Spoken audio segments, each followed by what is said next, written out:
আজকে আমরা জমা পূর্ব আলোচনায় যে বিষয়টি আপনাদের দৃষ্টি আকর্ষণ করতে চাইব সেটি হলো দাঁতের যত্নে আধুনিক ব্রাশ টুথপেস্ট ভার্সেস সুন্নতে নববী সাল্লাল্লাহু আলাইহি ওয়াসাল্লাম এর মিসওয়াক। এই বিষয়টা নিয়ে আজকে আমরা নির্দিষ্ট সময় পর্যন্ত আপনাদের সাথে কোরআন এবং সুন্নাহর আলোকে কথা বলবো ইনশাআল্লাহ। সম্মানিত হাজিরিন, অত্যন্ত গুরুত্বপূর্ণ এবং অতি সম্প্রতি বিভিন্ন গণমাধ্যম এবং বিভিন্ন ল্যাবরেটরিতে যে বিভিন্ন বিষয়গুলো উঠে এসেছে সেই বিষয়টি আপনাদের সামনে উপস্থাপন করব। পাশাপাশি সুন্নতে নববী সাল্লাল্লাহু আলাইহি ওয়াসাল্লাম এর বিকল্প যেটা মিসওয়াক, এই ব্যাপারটা আপনাদের সামনে কোরআন সুন্নাহর আলোকে তুলে ধরার চেষ্টা করব। আল্লাহ তাআলা আমাদেরকে গভীর মনোযোগের সাথে কথাগুলোকে শুনে আমল করার তৌফিক দান করুন। সবাই পড়ি আমিন। গত কয়েক বছর যাবত আমাদের সমাজ জীবনে আধুনিকতার নামে অন্ধভাবে পশ্চিমাকে বা পশ্চিমা সংস্কৃতিকে লালন করার একটা অভিপ্রায় আমাদের মধ্যে দেখা যায়। কৃত্রিম জীবনযাত্রার একটা প্রবণতা আমাদের মধ্যে তীব্রভাবে তৈরি হয়েছে। এই নগরায়নের এই দৌড়ে আমাদের যে সোনালী ঐতিহ্য, খোলাফায়ে রাশিদার ঐতিহ্য, সাহাবায়ে কেরামের ঐতিহ্য, আল্লাহ রাসূল সাল্লাল্লাহু আলাইহি ওয়াসাল্লামের সেই সোনালী দিনের ঐতিহ্য, এগুলো আমরা এখন ভুলতে বসেছি। যার ফলশ্রুতিতে আমাদের যে তরুণ প্রজন্ম যারা তৈরি হচ্ছে এখন, এরা ধর্মীয় সংস্কৃতি থেকে ক্রমান্বয়ে অনেক দূরে চলে যাচ্ছে এবং ধর্মীয় সংস্কৃতি আদতে কোনটা এটাই এখন ভুলতে বসেছে। যার ফলশ্রুতিতে জুমার মেম্বার থেকে আমাদের উপর অত্যাবশ্যকীয় হয়ে পড়েছে এই বিষয়গুলো আপনাদের স্মরণ করিয়ে দেয়া, নতুন করে আমাদের আবার জানবার বুঝবার। এই জন্য আজকে আমাদের এই বিষয়টাকে আমরা নির্বাচন করেছি, যেটা প্রিয় নবী সাল্লাল্লাহু আলাইহি ওয়াসাল্লাম প্রায় ১৫০০ বছর আগে আমাদের জন্য অত্যন্ত আবশ্যকীয় একটি বিধান বলে আমাদেরকে স্মরণ করিয়েছিলেন, যেটা বর্তমান বিজ্ঞানের মাপকাঠিতেও অধিকতর সর্বশ্রেষ্ঠ এবং অধিকতর সুন্দর বিজ্ঞানসম্মত। সেটি হলো মিসওয়াক। সাম্প্রতিক গবেষণা আপনারা দেখেছেন, বিভিন্ন গণমাধ্যম এবং গবেষণায় যেটা উঠে এসেছে, দেশের বাজারে যে প্রচলিত বিভিন্ন ব্র্যান্ডের টুথপেস্ট আছে সেগুলোতে মাইক্রোপ্লাস্টিক বা ক্ষুদ্র প্লাস্টিকের কণা পাওয়া গিয়েছে মর্মে একটা গবেষণায় উঠে এসেছে। পরিবেশবাদী গবেষণা সংস্থা এসডো এবং জাহাঙ্গীরনগর বিশ্ববিদ্যালয়ের ল্যাবরেটরিতে পরিচালিত যে গবেষণাটি হয়েছে, এই গবেষণায় দেখা গেছে বাজারে থাকা বহু টুথপেস্টের ম্যাক্সিমাম টুথপেস্টের মধ্যেই এই মাইক্রোপ্লাস্টিকগুলো ধরা পড়েছে।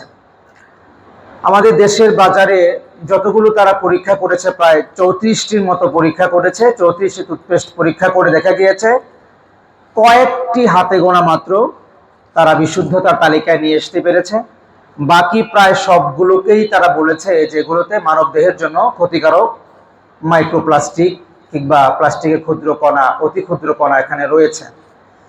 ২৬টি টুথপেস্টের মধ্যে তারা ৭৬.৫% মানব দেহের জন্য ক্ষতিকর অদৃশ্য ক্ষুদ্র প্লাস্টিকের কণা তারা খুঁজে পেয়েছে, যেগুলো আপনি শুনলে অবাক হয়ে যাচ্ছেন। আমাদেরকে অনেক সময় এর মধ্য থেকে কিছু কিছু ডাক্তারও আমাদেরকে পরামর্শ দিতেন যে এগুলো দাঁতের জন্য উপকারী, আপনারা করতে পারেন, মেডিপ্লাস আরো নানান এগুলো। কিন্তু আমরা গবেষণায় যেটা দেখলাম এখানে আমাদের এগুলোতে ক্ষতির কারণ রয়ে গিয়েছে মানবদেহের জন্য। গলা, ফুসফুস, স্টমাক, নানান জায়গায় ক্যান্সার কিংবা নানান উপসর্গ তৈরি করতে পারে এই মাইক্রোপ্লাস্টিকগুলো, যেটা গবেষণা আমাদেরকে বলছে। প্রতি ১০০ গ্রাম টুথপেস্টে পরীক্ষার মাধ্যমে জানা গিয়েছে প্রায় ১৫টায় ২০টি মাইক্রোপ্লাস্টিক কোনটিতে 320টি পর্যন্ত মাইক্রোপ্লাস্টিক প্রতি 100 গ্রামে গবেষণায় ধরা পড়েছে। অবাক করা বিষয় হলো শিশুদের জন্য, আমাদের বাচ্চাদের জন্য যেখানে নিরাপদ নিরাপদ বলে বলি আওড়ানো হচ্ছে, এই শিশুদের জন্য যে টুথপেস্টগুলো তৈরি করা হচ্ছে সেখানেও এই মাইক্রোপ্লাস্টিক কিংবা ক্ষতিকর এই প্লাস্টিকের ক্ষুদ্র কণাগুলো তারা খুঁজে পেয়েছে। এটা অত্যন্ত উদ্বেগের বিষয়। আজকে সংকটময় এবং পরিবর্তনের সন্ধিক্ষণে দাঁড়িয়ে আমাদের জীবনযাপনকে বা আমাদের যাত্রাকে নতুন করে মূল্যায়ন করা আমাদের জন্য আসলে জরুরি হয়ে পড়েছে। আমরা পশ্চিমা অন্ধ অনুকরণে কিংবা আমাদের এই যে আধুনিক জীবনযাপনের নামে রাসূলুল্লাহ সাল্লাল্লাহু আলাইহি ওয়াসাল্লামের সুন্নাহ থেকে যে আমরা অনেক দূরে সরে গিয়েছি, ফলশ্রুতিতে আমাদের হচ্ছেটা কি, লাভ হচ্ছে না লস হচ্ছে, এই বিষয়টা এখন আমাদের ভাববার বিষয়। হুজুর সাল্লাল্লাহু আলাইহি ওয়াসাল্লাম দাঁত এর পরিষ্কারের জন্য, পরিচ্ছন্নতার জন্য, মুখের দুর্গন্ধ দূর করার জন্য আমাদের জন্য যে চমৎকার একটি আইডিওলজি দিয়েছেন, মেসওয়াক। এই মেসওয়াক এখন আমরা অনেক মানুষ, আমাদের বাড়িতে মেসওয়াক নাই, অনেক সন্তানরা মেসওয়াক চেনে না। একটা সময় তো এমন ছিল আমরা মেসওয়াকও করতাম, ব্রাশও করতাম, এতে কোনো অসুবিধে ছিল না। আপনি দাঁতের কোণায় যদি কখনো কোনো নানান জীবাণু থেকে থাকে কিংবা ব্যাকটেরিয়া থেকে থাকে, সেগুলোর জন্য আপনি ব্রাশ দিয়ে পরিষ্কার করলে চলে আসতে পারে, এতে অসুবিধার কিছু নাই যদি সেটা নাপাক না হয় আর যদি সেটা হারাম ওয়ে থেকে তৈরি না হয়, তাহলে এটা ব্যবহার করা মানব দেহের জন্য কোনো ক্ষতি নয়, বরং বৈধ। কিন্তু বিষয়টি হলো এটা ব্যবহার করতে করতে এখন আমরা মেসওয়াক নামক যে সুন্নাহ, যেখানে এটা পবিত্র সুন্নাহ, এটা রাসূল সাল্লাল্লাহু আলাইহি ওয়াসাল্লাম আমাদের জন্য নির্দেশ দিয়েছেন, এই জিনিসটা এখন আমরা ভুলতে বসেছি। আমরা যদি বলি যে কাদের কাছে মেসওয়াক আছে, বাসায় আমরা তো পকেটে পাবোই না, বাসায় পাবো কিনা এটাই আমাদের এখন সন্দিহানের মধ্যে পড়ে গিয়েছে। কি কোন ভাই, ঠিক না? মেসওয়াক এখন আমরা ব্যবহার করতে ভুলে গিয়েছি। আজকে আমরা এই বিষয়টাই আপনাদের বোঝানোর চেষ্টা করব। এই মেসওয়াকের দৈনন্দিন ব্যবহারের কি বাস্তবতা, এবং যে টুথপেস্টগুলো আমরা ব্যবহার করছি এর ক্ষতিকর দিকগুলো যেটা গবেষণা আমাদেরকে বলছে, এই বিষয়গুলো থেকে আমরা বাছাই করে যা আমাদের করণীয় কোরআন সুন্নাহর আলোকে আমরা জানার চেষ্টা করব ইনশাআল্লাহ। দেখেন, ইসলাম এমন এক ধর্মের নাম যেই ধর্মে পরিষ্কার পরিচ্ছন্নতা, পবিত্রতাকে সর্বোচ্চ গুরুত্ব দিয়েছে।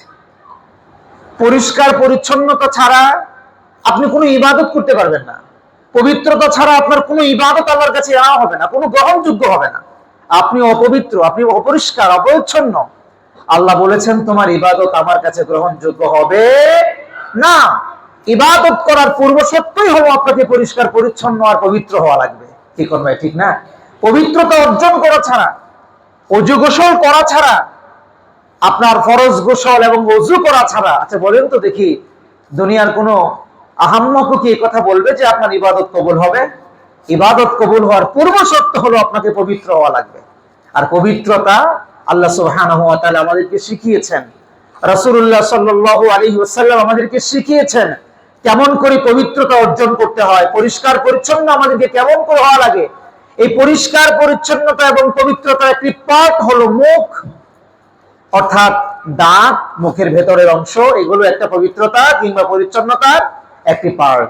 প্রিয় ভাইরা আমার, মুখ পরিষ্কার রাখার সর্বশ্রেষ্ঠ এবং সুন্নাত তরিকা হলো মিসওয়াক। আধুনিক যুগে আমরা যে সমস্ত কেমিক্যাল যুক্ত টুথপেস্ট ও আধুনিক ব্রাশের যে প্রচলন আছে, এগুলোর চাইতে রাসূলুল্লাহ সাল্লাল্লাহু আলাইহি ওয়াসাল্লামের আমলকৃত এবং নির্দেশিত যে মিসওয়াক, এটার ব্যবহার এবং এটার উপকারিতা তুলনাহীন, যেটা আমরা ভুলে গেলেও বিজ্ঞান ক্ষণে ক্ষণে, গবেষণা ক্ষণে ক্ষণে আমাদেরকে মনে করিয়ে দেয়। কি কোন ভাই, ঠিক না বেঠে? গবেষণা আমাদেরকে মনে করিয়ে দেয়, আমরা তো ভুলেই গিয়েছিলাম। যদি এটা জাহাঙ্গীরনগর বিশ্ববিদ্যালয় থেকে কিংবা গণমাধ্যমে যদি এই গবেষণাটা উঠে না আসতো, বহু বছর এর আলোচনা আমার বন্ধ হয়ে যেত। কিন্তু আল্লাহ সুবহানাহু ওয়া তাআলা এই আলোচনাকে জারি রাখবেন, সুন্নাহকে পুনরুজ্জীবন করবেন, যার ফলশ্রুতিতে আল্লাহ সুবহানাহু ওয়া তাআলা ক্ষণে ক্ষণে ক্ষণে ক্ষণে জিনিসগুলো আমাদের সামনে আবার নিয়ে আসেন। প্রিয় ভাইয়েরা আমার, দাঁত এবং মুখের পরিষ্কার পরিচ্ছন্নতা এটি পবিত্রতার একটি অংশ।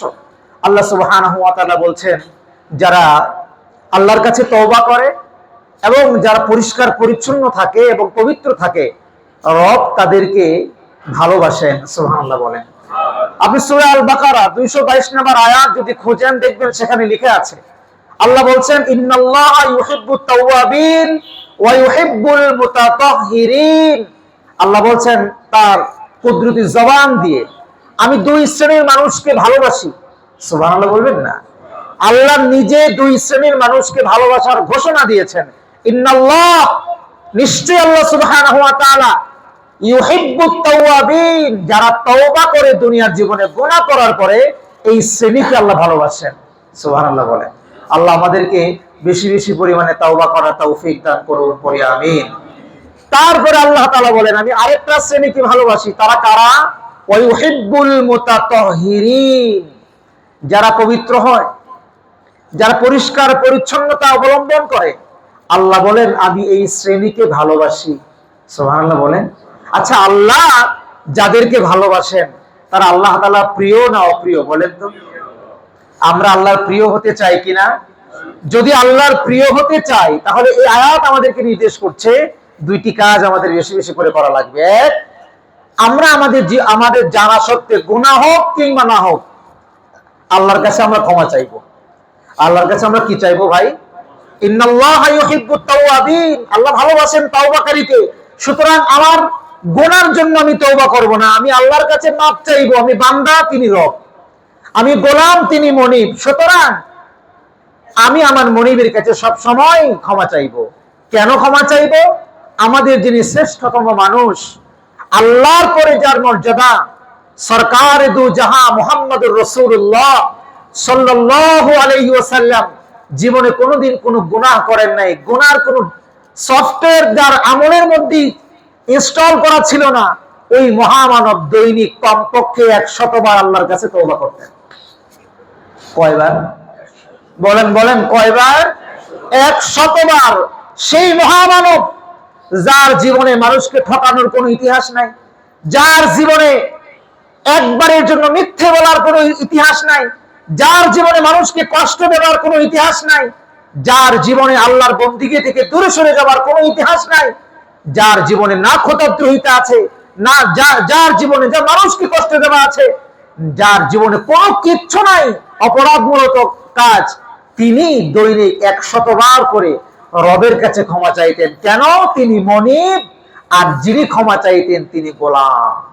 কথা কন না, ঠিক না?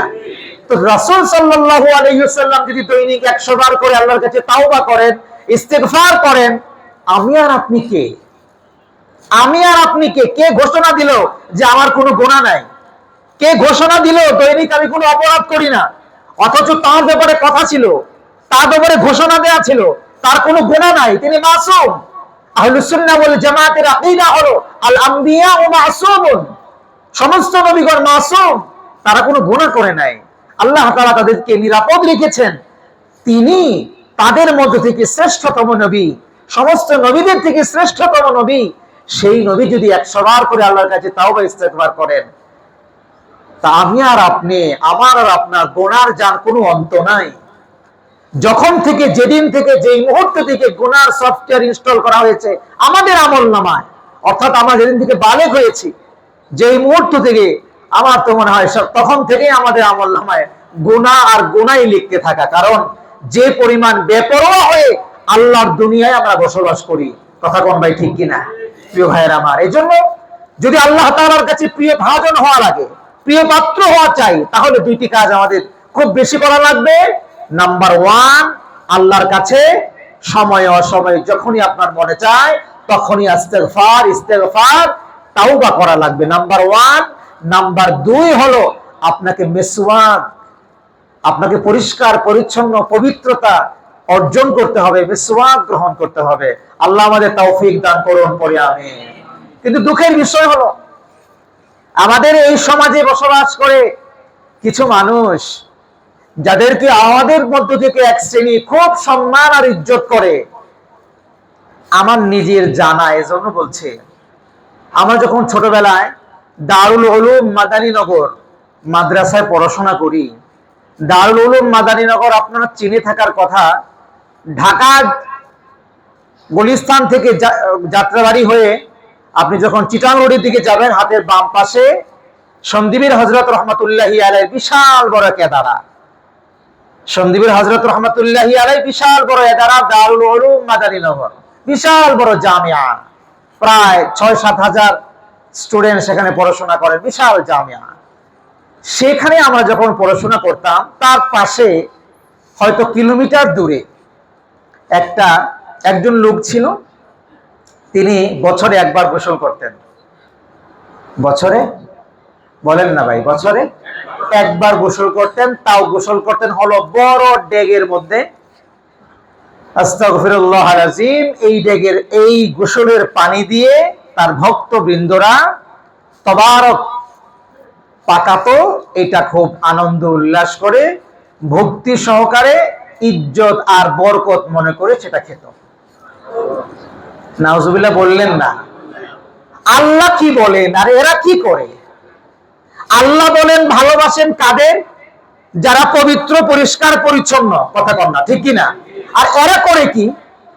বছরে একবার গোসল করে পবিত্র হয়। কথা কন না, বছরে একবার গোসল করে এরা পরিষ্কার পরিচ্ছন্ন হয়। এদের কেউ ভালোবাসে এক শ্রেণী আমাদের দেশে আছে না নাই? আল্লাহ আমাদেরকে হেফাজত করেন, পড়েন আমিন। এরা মনে করে এই লোকগুলো ছাড়া তারা জান্নাতে যেতে পারবে না, এরা মনে করে। আর আমরা মনে করি কোরআন এবং সুন্নাহ এবং এটা মানার মাধ্যমেই আমাদের জন্য জান্নাত নিশ্চিত। কথা কন না, ঠিক কিনা? ঠিক কিনা? আমাদের জান্নাতে যাওয়ার জন্য ওই সমস্ত লোকের দরকার যারা বছরে একদিন গোসল করে? হ্যাঁ, আমার নাই, আপনাদের দরকার। আমাদের দরকার কোরআন এবং সুন্নাহ। আমাদের দরকার কি বলে? কোরআন এবং সুন্নাহ। কোরআন এবং সুন্নাহ এই অনুপাতে যদি আপনি আপনার জীবনকে ধারণ করেন, পরিচালনা করেন, ইনশাআল্লাহ সুম্মা ইনশাআল্লাহ আপনার জায়গা জান্নাতুল ফেরদাউস। আল্লাহ কবুল করেন, পড়েন আমিন। তাই আল্লাহ বলছেন ইন্নাল্লাহা ইউহিব্বুত তাওয়াবিন ওয়া ইউহিব্বুল মুতাতাহহিরিন। ওরা তো কোরআন পড়তে জানে না, ওই পীর ফকিররা কোরআন পড়তে জানে না, তারা কোরআনের ধার ধারে না, বরং কোরআনকে তারা বোখারা সাপের মতো ভয় পায়। কারণ কোরআন তারা নিজেরাও পড়ে না, অনুসারীদেরকেও পড়তে দেয় না। পড়লে তো এই আয়াত খুঁজে পাবে। কথা কর না, পড়লে এই আয়াত খুঁজে পাবে না যেখানে লেখা আছে ওই ইউহিব্বুল মুতাতাহহিরিন, পবিত্রতা অর্জনকারীদের আল্লাহ ভালোবাসেন। তাইলে তো ওই অনুসারীরা বলবে হুজুর লেখা তো আছে পবিত্রতা অর্জনকারীদের আল্লাহ ভালোবাসেন, তাহলে পবিত্র হওয়ার জন্য তো আমরা জানি পানির প্রয়োজন। কথা কর না, পবিত্র হওয়ার জন্য কিসের প্রয়োজন? পানির প্রয়োজন। তো পানি যদি 1 বছর পরে লাগে শরীরে, পবিত্র হওয়া যায়? আল্লাহ আমাদেরকে হেফাজত করেন, পড়েন আমিন। ঈমান বিধ্বংসী এই সমস্ত পীর ফকির থেকে আল্লাহ তাআলা আমাদের হেফাজত করেন, পড়েন আমিন। রাসূলুল্লাহ সাল্লাল্লাহু আলাইহি ওয়াসাল্লামের জীবনের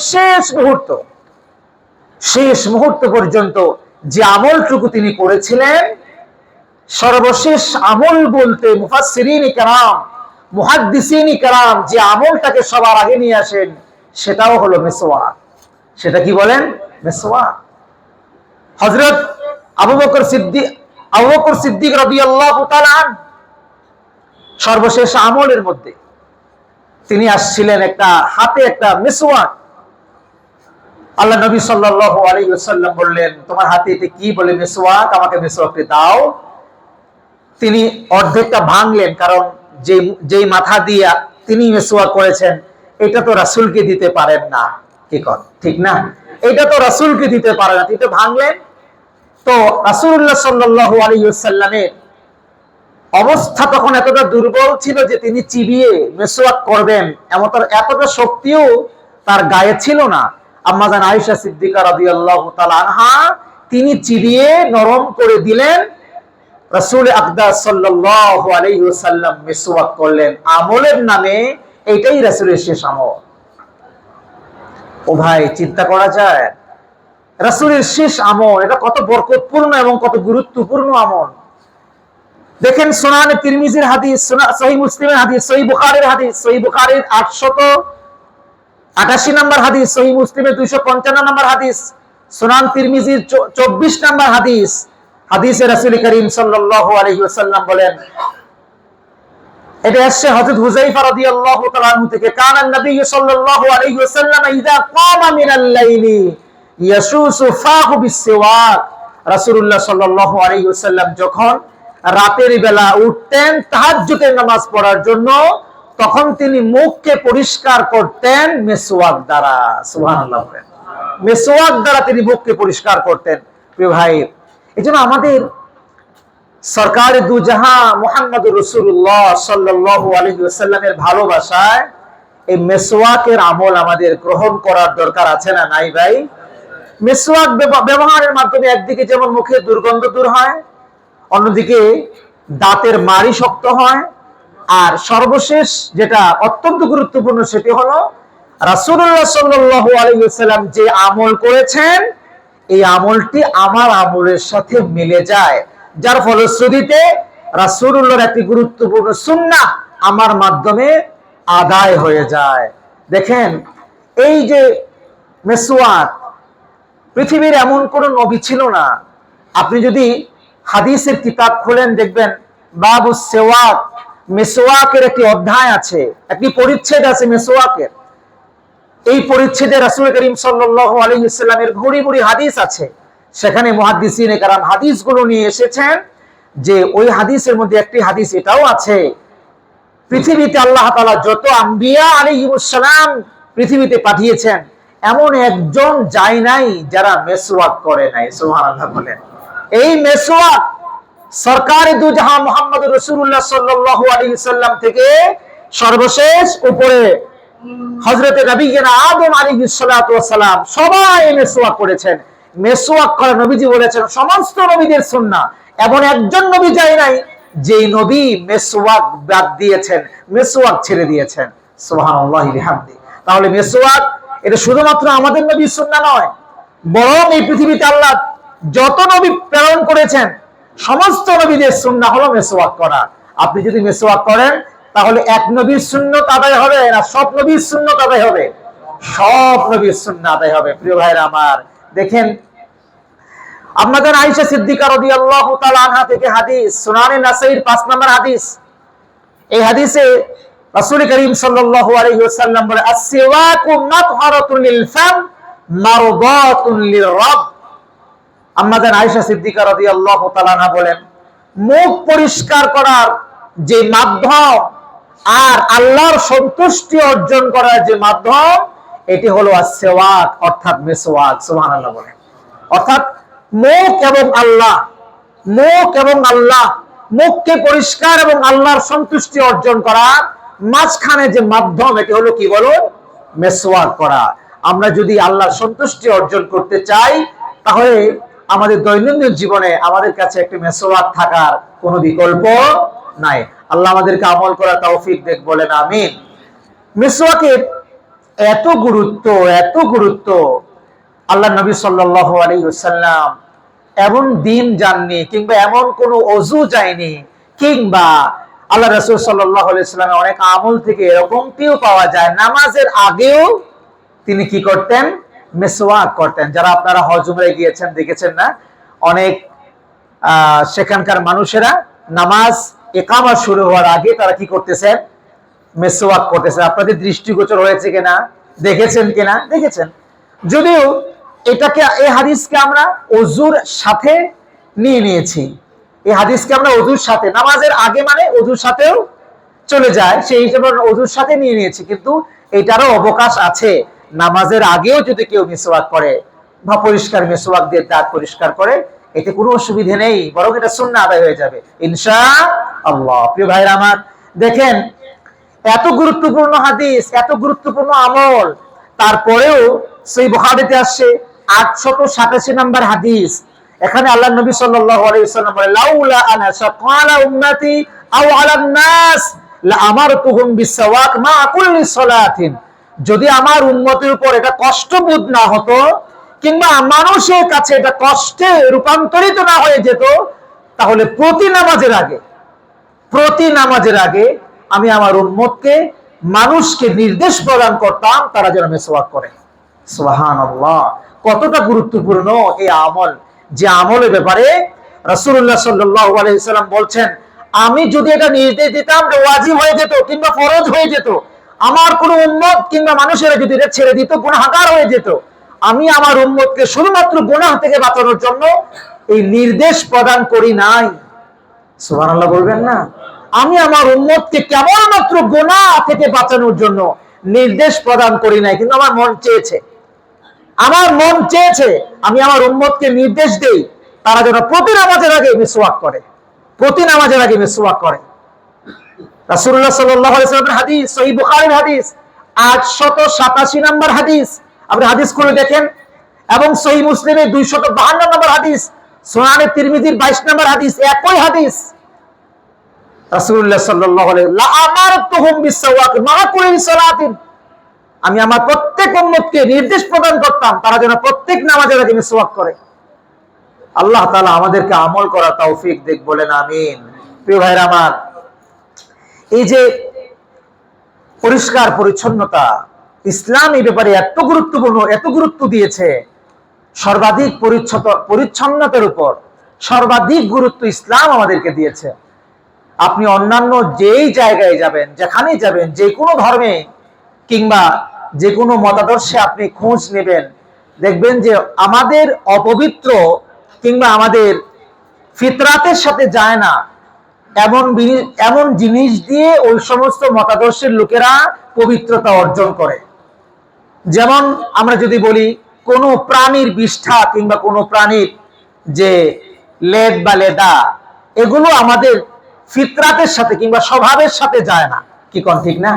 এগুলোর কাছাকাছি দুর্গন্ধ কিংবা এগুলো ধরা, এগুলো ছোঁয়া, এগুলো স্পর্শ করা নিজেদের জন্য অপবিত্রতা এবং নিজেদের জন্য লজ্জাস্কর মনে হয় আমাদের কাছে, কথা কন না ঠিক কিনা? অনেক ধর্মে সেগুলো দিয়ে তারা পবিত্রতা সকালবেলা অর্জনই করে, আছে না নাই?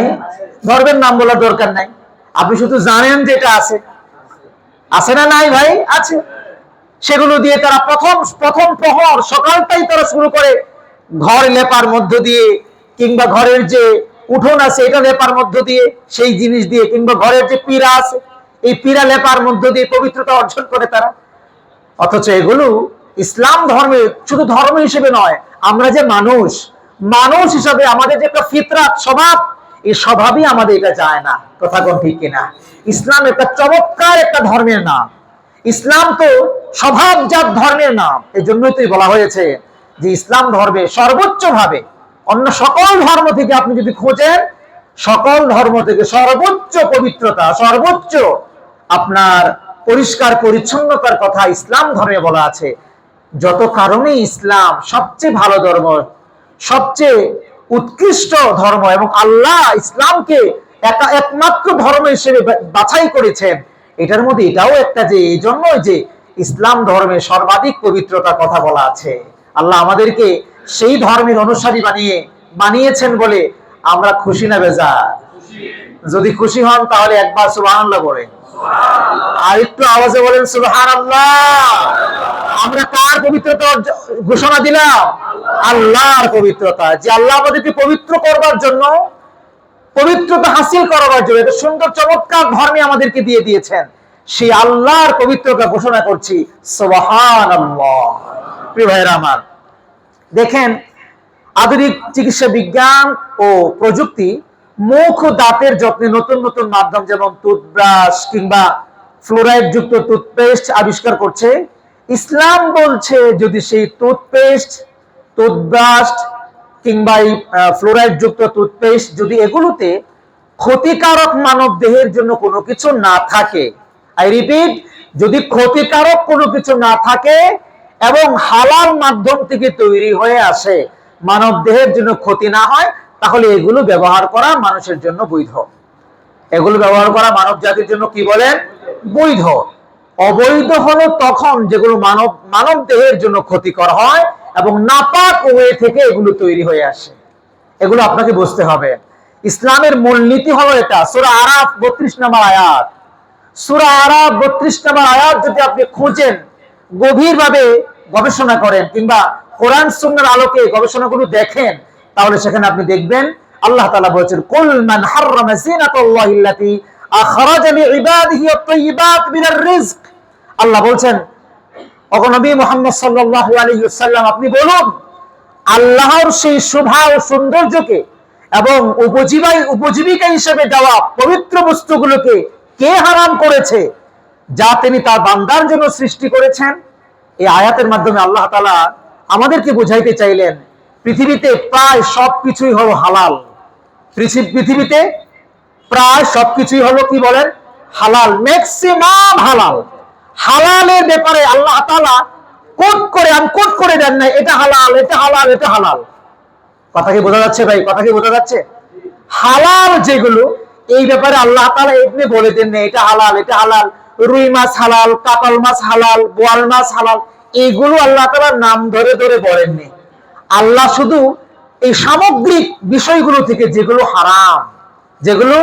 হারাম, একেবারে সংক্ষিপ্ত একটা লিস্ট, এই লিস্ট গুলো আল্লাহ তাআলা এবং তার রাসূল সাল্লাল্লাহু আলাইহি ওয়াসাল্লাম আমাদের জন্য বলে গিয়েছেন, এই জিনিসগুলো হারাম, বাকি সব তোমাদের জন্য হালাল। সুবহানাল্লাহ বলে। অর্থাৎ আপনি দেখবেন কোন জিনিসগুলো হারাম, কোন জিনিসগুলো হালাল। হালাল কোনটা, এটা ইসলামে নির্ধারিত না। পৃথিবীতে প্রায় সব হালাল, হারাম গুলো কোট করে দেওয়া আছে, এইগুলো হারাম।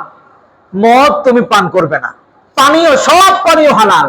বলে নাই যে লেবুর শরবত হালাল, মালটার শরবত করলে হালাল, ওইটার শরবত, এরকম স্পেসিফিক নাম ধরে ধরে হালালের দরকার নাই। শুধু একটা পানীয় বলে দিছে, মদ। বুঝেন নাই আপনারা? এছাড়া যত পানীয় আছে সব কি হালাল বলে দেওয়া আছে। মদ মাদকতা ছাড়া সব হালাল বলে দেওয়া আছে। সামুদ্রিক এই জীব হারাম কিংবা মাকরু ইসলাম বলে দিয়েছে। এছাড়া যা আছে সব বলেন না হালাল, বলেন হালাল। পোশাকের ক্ষেত্রে বলা আছে এই জিনিস পুরুষের জন্য এটা হারাম, বাকি যা আছে সব হালাল হালাল হালাল, এটা বলা আছে। আমরা কিছু মানুষেরা হালাল গুলোকে সীমাবদ্ধের মধ্যে নিয়ে আসতে চাই। আমরা এটা বুঝাইতে চাই এটাই কেবলমাত্র হালাল, এর বাইরে হালাল নাই। এটা হলো আমাদের সীমাবদ্ধতা। ইসলাম সীমাবদ্ধ নয়। ইসলাম কোন স্থবির ধর্মের নাম নয়। ইসলাম হলো একটা চলন্ত ধর্মের নাম। কিয়ামত পর্যন্ত মানুষ গবেষণা করে যা বের করবে, ওগুলোর মধ্যে থেকে ইসলাম একটা রুলস দিয়েছে, একটা ফর্মুলা দিয়েছে। ওই রুলস এবং ফর্মুলায় যেগুলো পড়বে এগুলো সব হালাল, যা পড়বে না সব হারাম। এজন্য ইসলাম এমন নয় 1400 বছর আগে যা তৈরি হয়েছিল এগুলোই শুধুমাত্র হালাল কিংবা হারাম। এর বাইরে কিয়ামত পর্যন্ত যা তৈরি হবে এগুলোর মধ্যে কোনো হালাল আর হারাম নাই, এরকম কোনো কিছু নাকি ইসলামের মধ্যে আছে? এরকম কোনো কিছু ইসলামের মধ্যে নেই। ইসলাম তো একটা চলন্ত ধর্মের নাম, অস্থবির ধর্মের নাম, স্থবির নয়। এটা আপনাকে বুঝতে হবে প্রিয় ভাইয়েরা আমার। এজন্য হালাল কোনগুলো, যেগুলো হালাল এগুলো আমাদেরকে নিতে হবে। হারাম গুলো জানার মধ্য থেকেই আমরা হালাল গুলোকে চিনতে পারবো, কোনটা হালাল। পোশাকের ক্ষেত্রে কি হারাম, এগুলো আমরা জানলেই বাকি সব হালাল। পানীয়র ক্ষেত্রে কি হারাম, হারাম জানলেই আমরা বাকি সব হালাল খুঁজে পাবো। খাবারের ক্ষেত্রে কি হারাম, হারাম জানলেই বাকি যা থাকে এগুলো আমরা হালাল খুঁজে পেয়ে যাব। এই জন্য আল্লাহ তাআলা বলছেন, এই পৃথিবীতে মানব জাতির জন্য যা আমি তৈরি করেছি, মানবদের উপকার হয় এবং যা কিছু তৈরি হয়েছে, যেগুলো আমি আল্লাহ স্পষ্টভাবে হারাম ঘোষণা করে দেইনি, এছাড়া যা আছে সব হালাল। কে তাকে বাধা দিল, কে তাকে হারাম করলো সেগুলো থেকে উপকার হাসিল করতে? যিনি বলেছেন তিনি কে?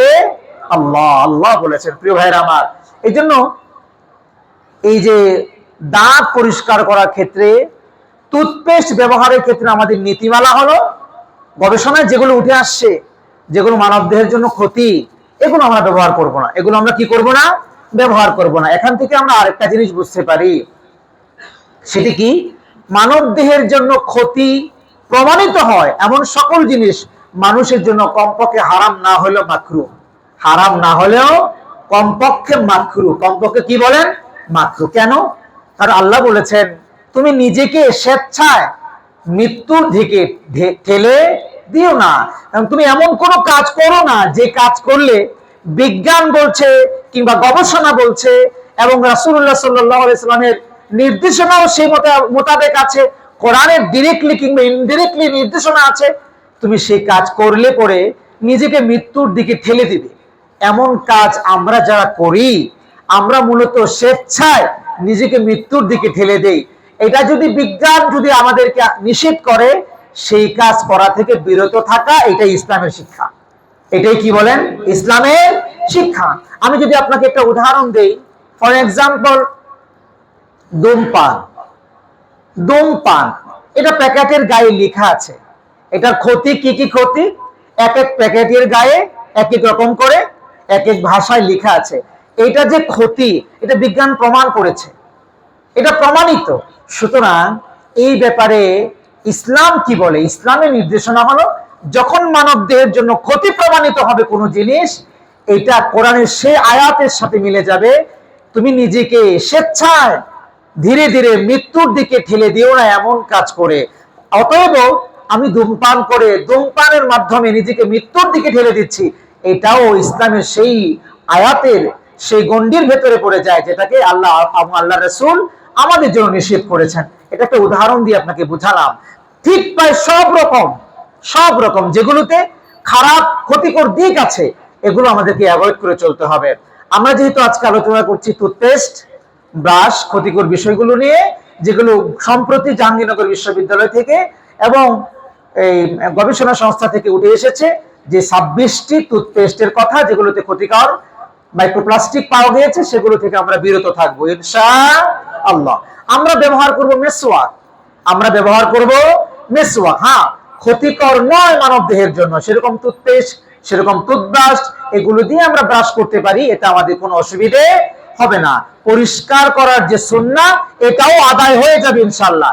তবে মেসওয়াক করার, ডাল দিয়ে মেসওয়াক করার যে স্বতন্ত্র সুন্নাহ, এটা আদায় হবে না। এটা আদায় করার জন্য ওই ডাল কিংবা শেকড়ের স্বতন্ত্র মেসওয়াক আপনাকে আদায় করাই লাগবে, গ্রহণ করাই লাগবে। আল্লাহ আমাদেরকে বোঝার তৌফিক দান করুন, পড়ি আমিন। প্রিয় ভাইরা আমার, আল্লাহ সুবহানাহু ওয়া তাআলা এই ক্ষেত্রে আমাদেরকে বলেছেন, হাদিস শরীফে এসেছে সহিহ মুসলিমের 2121 নম্বর হাদিস, রাসূলুল্লাহ বলেন, ইন্নাল্লাহা জামিল ইউহিব্বুল জামাল। আল্লাহ তাআলা অতীব চমৎকার সুন্দর এবং তিনি সৌন্দর্যকে ভালোবাসেন, পছন্দ করেন। এজন্য আমরা যে সমস্ত কাজ করে সৌন্দর্য বর্ধিত করতে পারি, এই কাজগুলোকে আল্লাহ তাআলা ভালোবাসেন, পছন্দ করেন।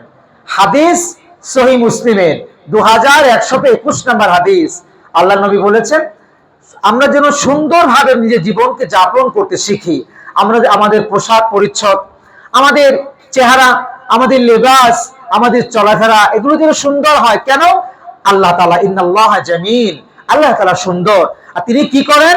ইউহিব্বুল জামাল, আর তিনি সৌন্দর্যকে তিনি ভালোবাসেন। সুতরাং আমরা আমাদের দৈনন্দিন জীবনে যত সৌন্দর্যতা হালালের মধ্যে, শরীয়তের গণ্ডির মধ্যে আছে, এগুলোকে আমাদের উপায় উপকরণ হিসেবে গ্রহণ করা আমাদের জন্য জরুরি। আল্লাহ তাআলা আমাদের তৌফিক দান করুন, পড়ি আমিন।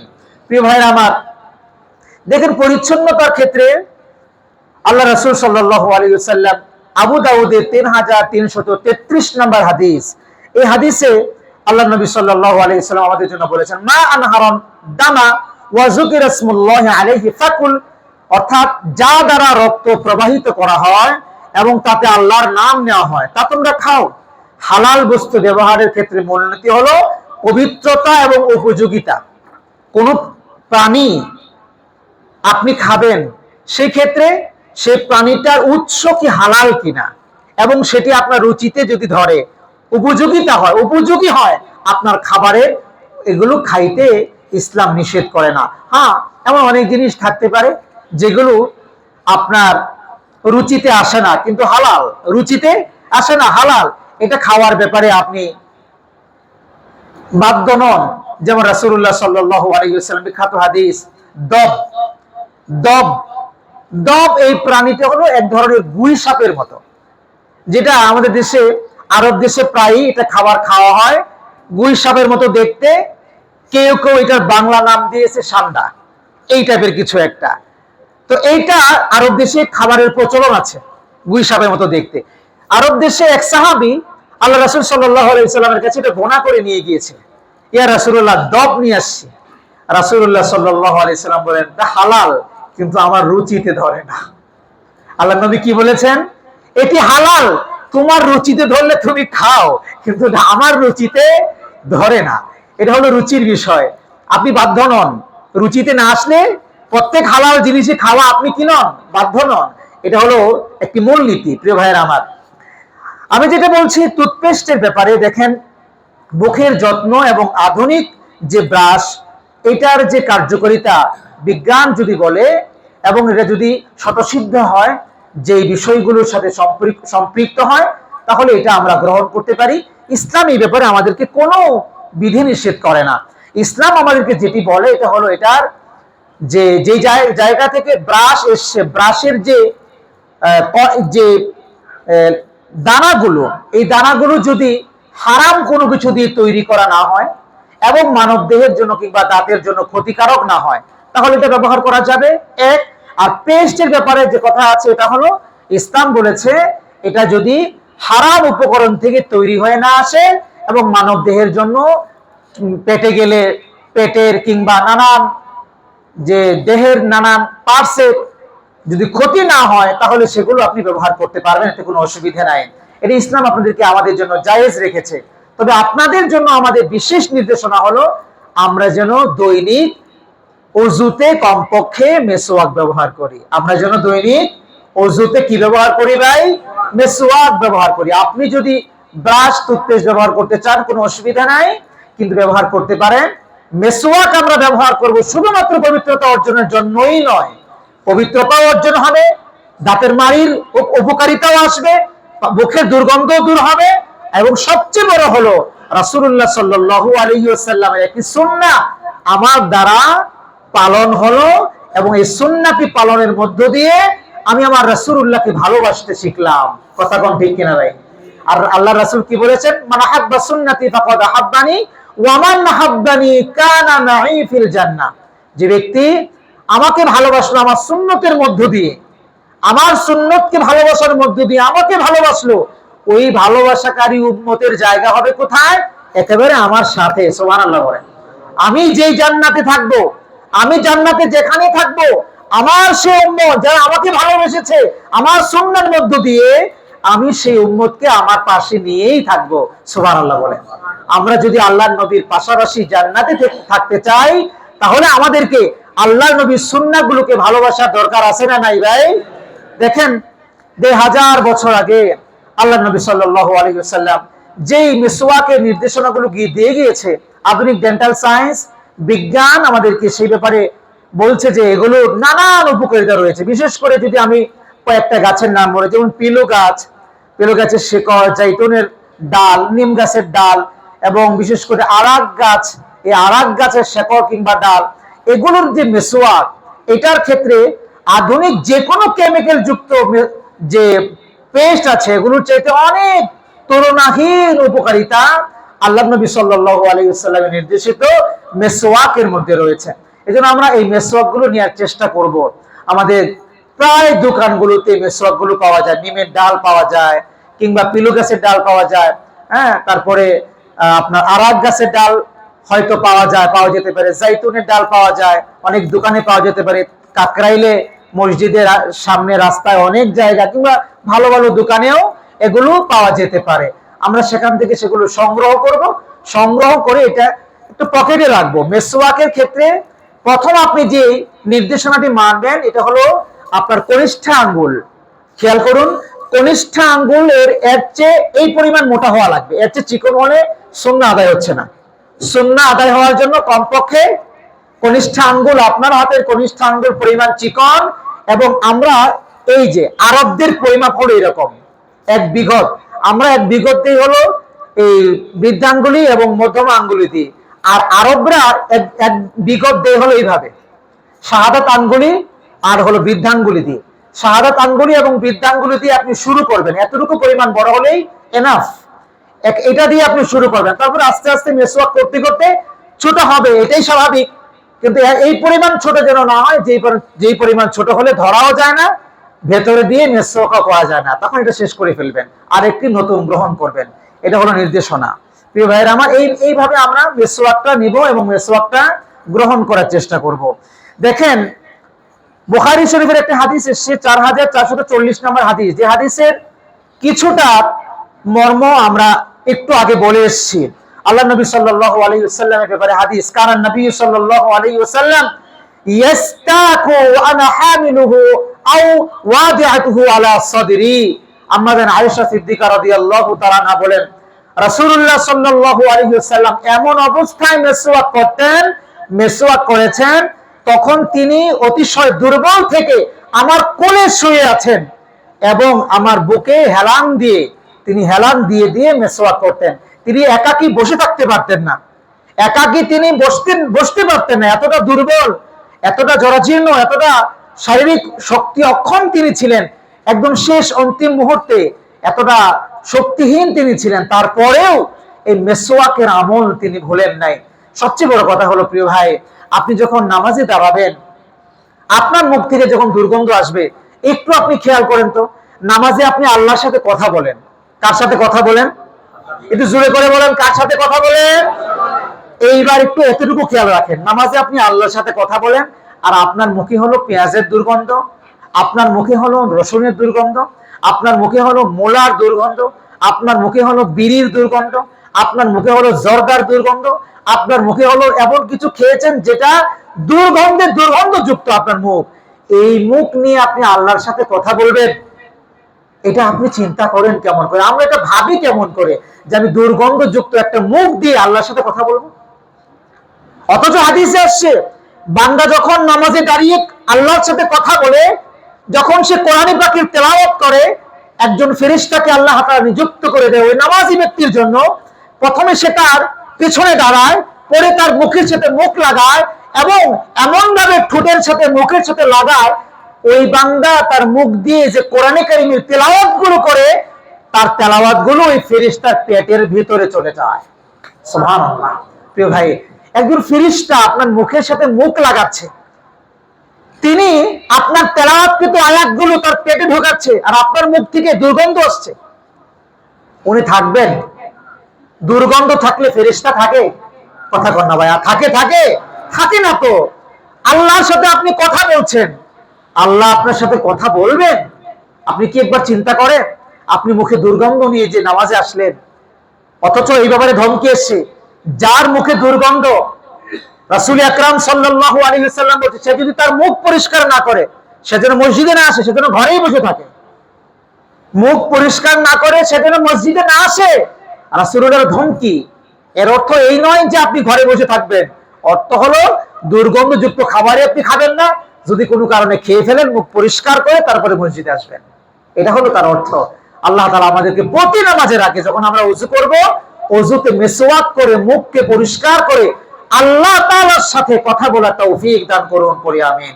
প্রিয় ভাইরা আমার, আমরা হয়তো আর সামনের দিকে যেতে পারবো না। দেখেন ইসলাম আমাদের জন্য কত চমৎকার এক হাদিস দিয়েছে। সুনান ইবনে মাজাহ 3436 নম্বর হাদিস। সেখানে কি লেখা আছে? রাসূলুল্লাহ বলেছেন, লা দরারা ওয়ালা দিরার। ইসলাম তো শিশু মহান এক ধর্মের নাম, যেই ধর্ম নির্দেশ দিয়েছে ইসলাম নিজে নিজে নিজের ক্ষতি করা কেউ বৈধতা দেয় না, এবং নিজে অন্যকে কেউ ক্ষতি করবে এই ব্যাপারেও ইসলাম বৈধতা নেই না। আপনি নিজেরও ক্ষতি করতে পারবেন না, অন্য কারো ক্ষতি আপনি করতে পারবেন না, না নিজের ক্ষতি করতে পারবেন, না অন্যের ক্ষতি করতে পারবেন। ইসলাম বলেছে, কারণ তুমি যে, আমি যে, এটা আমার নয়, এটা কার দান? কথা বলেন না কেন? কার দান? আমি কার দান? আমার প্রতিটি অঙ্গ প্রত্যঙ্গ কার? আল্লাহর দেয়া। এগুলো আমার কাছে আমানত, এগুলো একটাও আমার নয়। হাত আমার নয়, জবান আমার নয়, মাথা কিংবা শরীরের অঙ্গ প্রত্যঙ্গ গুলো আমার নয়, আমার তৈরি করা নয়। এগুলো কার? আর একটু জোরে করে বলেন, কার? আল্লাহ। আল্লাহ আমাকে আমানত দিয়েছেন, আল্লাহ আমাকে আমানত দিয়েছেন, ব্যবহার করার অনুমতি দিয়েছেন বৈধ পন্থায়, ব্যবহার করার অনুমতি দিয়েছেন বৈধ পন্থায়। অবৈধভাবে এগুলো ব্যবহার করারও অনুমতি নাই। সুতরাং যেখানে আমাকে দেওয়া অঙ্গ প্রত্যঙ্গ গুলো আল্লাহর অবৈধভাবে ব্যবহারের অনুমতি নাই, সেখানে এগুলো আবার আমি কেমন করে ক্ষতি সাধন করব? আল্লাহ তাআলা আমাদেরকে বোঝার তৌফিক দান করুন, পড়ি আমিন। অনেক কথা ছিল, কিন্তু সময়ের কারণে আমরা শেষ করতে পারিনি। কিন্তু যে বিষয়টা আমি আপনাদের সামনে তুলে ধরার সর্বশেষ চেষ্টা করছি, সেটা হলো আমাদের জীবনে, দৈনন্দিন জীবনে আমাদের মেসওয়াকের গুরুত্ব আমাদের জীবন থেকে হারিয়ে যাচ্ছে। আসুন আমরা মেসওয়াকের গুরুত্ব সুন্নাহর নির্দেশনা অনুযায়ী আমাদের জীবনে গুরুত্ব আরোপ করি। আমরা আমাদের জীবনে একটি মেসওয়াক আমাদের পকেটে, আমাদের ওযুর জায়গায়, আমাদের কাছাকাছি একটি মেসওয়াক রাখি। রাসূলুল্লাহ সাল্লাল্লাহু আলাইহি ওয়াসাল্লামের সুন্নাহকে পুনরুজ্জীবন করি। এই সুন্নাহর মাধ্যমে রাসূলুল্লাহকে ভালোবাসার চেষ্টা করি। পাশাপাশি যেই টুথপেস্ট গুলোর ব্যাপারে কথা চলে আসছে এগুলো থেকে আমরা বিরত থাকি, এবং যেগুলোর ব্যাপারে এখনো কোনো কথা নাই, গবেষণা যেগুলো ভালো প্রমাণিত হয়েছে সেগুলো যদি আমরা ব্যবহার করতে চাই, ব্যবহার করার ইসলাম অনুমতি দিয়েছে। টুথব্রাশ ব্যবহার করার অনুমতি দিয়েছে, তবে মেসওয়াককে বাদ দিয়ে নয়, মেসওয়াকের সাথে। এই কথাটাই হলো আমাদের মূল মেসওয়াক, মূল মেসেজ আজকের। আল্লাহ সুবহানাহু ওয়া তাআলা আমাদেরকে এই কথাগুলো বুঝে মেসওয়াকের গুরুত্ব অনুধাবন করে, সুন্নাহকে অনুধাবন করে নিজের জীবনে ফিট করার তৌফিক দান করুন। ওয়া আখিরু দাওয়ানা আনিল হামদুলিল্লাহি রাব্বিল আলামিন।